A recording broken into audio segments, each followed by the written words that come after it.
बुरे बनो तभी सफल बनोगे, लाख बुरे हैं हम पर तुम तो अपनी अच्छाई दिखाओ। हम बुरे नहीं थे, अब तुम याद करो, तुमने हर बार हमें बुरे वक्त में ही याद किया है। आज तो इसलिए बुरा बन गया हूँ क्योंकि तुम्हारा बुरा वक्त बीत गया है और अच्छा वक्त आ गया है। चांद उगता गया और सूरज ढलता गया, मैं ज्यादा अच्छा बनने की कोशिश में सबकी नजर में बुरा बनता गया। वक्त बुरा है साहब, मैं बुरा नहीं, और अगर मैं बुरा हूँ तो फिर कोई भी अच्छा नहीं। जब जब अच्छाई की खोज में निकला दुनिया ने मुझे बुरा कह के पुकारा, और जब जब लोगों के बुरे वक्त में साथ दिया लोगों ने मुझे अच्छा कह के पुकारा। आज का यह स्पीच बहुत ही जरूरी टॉपिक पर है। अगर आपने इसे पूरी अच्छी तरह से समझ लिया तो इसी वक्त से आपकी जिंदगी की आधी से ज्यादा समस्या खत्म हो जाएगी और जिंदगी पटरी पे दौड़ने लगेगी और जिंदगी में फैसला अच्छा लेने लगोगे।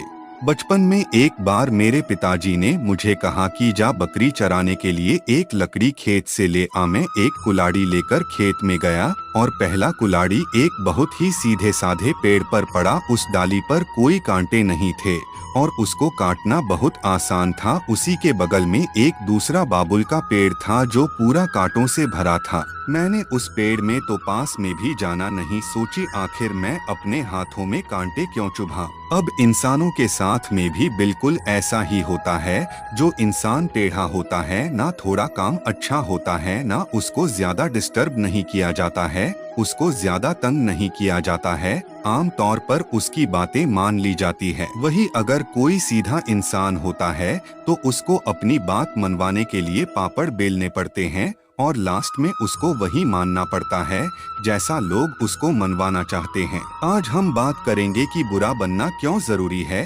टेढ़ा बनना क्यों जरूरी है और कैसे बने। जिंदगी में अगर आपने दो चीजों को सही समय पर सही ढंग से यूज करना सीख लिया तो कभी धोखा नहीं खाओगे, कभी मन में पछतावा नहीं रहेगा, फिर चाहे लोग आपको टेढ़ा बोले या बुरा बोले। पहला चीज है हाँ और दूसरी चीज है ना। अगर आपने जिंदगी में सीख लिया कि कब आपको हाँ कहना है और कब ना कहना है तो भले ही आपको लोग कुछ भी बोले, आपको कितना भी बुरा बोले, कितना ही जिद्दी बोले, कितना ही बुद्धू माने, लेकिन आप अगर देखोगे ना अपने लाइफ में पलटकर तो कम से कम आपको किसी भी बात का पछतावा नहीं रहेगा। आप मुझे ये बताओ कि ये जो जिंदगी जी रहे हो वो ना आपको बबलू के नाम पर मिली है, टोनी के नाम पर मिली है, ना रानी के नाम पर मिली है। ये जी जिंदगी है आपकी, वो आपके अपने खुद के नाम की मिली है। ये हमारे बाप के नाम की भी नहीं है, उनको अलग जिंदगी मिली है और हमें अलग जिंदगी मिली है। जो तुम्हारा नाम है ना उस नाम के हजारों इंसान है इस दुनिया में। आप लोग तो रोज फेसबुक इंस्टाग्राम में सर्च मारकर तो देखते होंगे, फिर कौन सी ऐसी चीज है जो तुम्हें तुम्हारे उन नामों से अलग बनती है। योर यूनिक पर्सनैलिटी, और उसकी यूनिकनेस तब तक ही रहती है जब तक आप किसी और से अफेक्टेड होकर किसी और के बातों में आकर उनके जैसा ना करने लग जाओ। जिस टाइम पर आपने अपने यस और नो वाले डिसीजन को गिव अप कर दिया ना, उसी टाइम आपकी ये जो यूनिकनेस है खत्म हो जाएगी।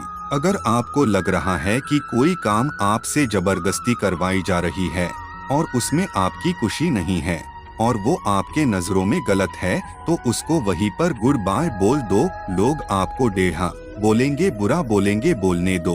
अगर आपको लग रहा है कि आपका फायदा है, किसी मासूम का नुकसान नहीं है, आपको खुशी मिल रही है, आप ग्रो करने वाले हैं, आपको लगता है कि उससे कुछ सीखने को मिलेगा तो हाँ बोल सकते हो। आपका जो डिसीजन है ना हाँ बोलने का और ना बोलने का वो टोटली आपकी मेंटेलिटी पर डिपेंड करना चाहिए। अगर आपको कोई आग में कूदने को बोलेगा तो कूद जाओगे क्या? नहीं कूदोगे ना। लेकिन अगर कोई आपका टाइम बर्बाद करेगा तो उसको अलाउ करते रहोगे क्योंकि उसमें आपको तुरंत नुकसान नहीं हो रहा है।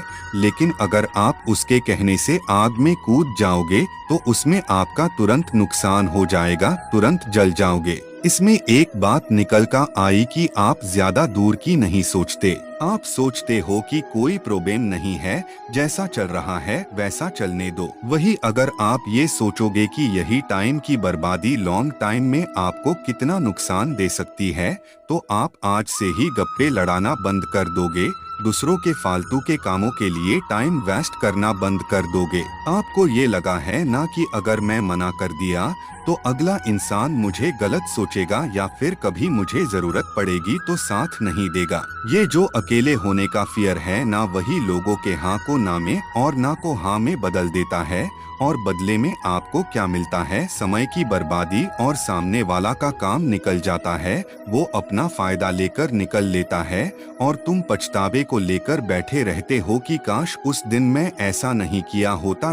टेढ़ा बनना बहुत जरूरी है भाई, नहीं तो खड़े खड़े बिक जाओगे। अगर आप सॉफ्ट टारगेट रहोगे ना किसी के लिए तो वो आपको पहले ही निशाना बना लेगा। हाँ, मैं मानता हूँ कि सॉफ्टनेस जरूरी है दिल में, पर इतना बेवकूफ बनना जरूरी नहीं है कि अगला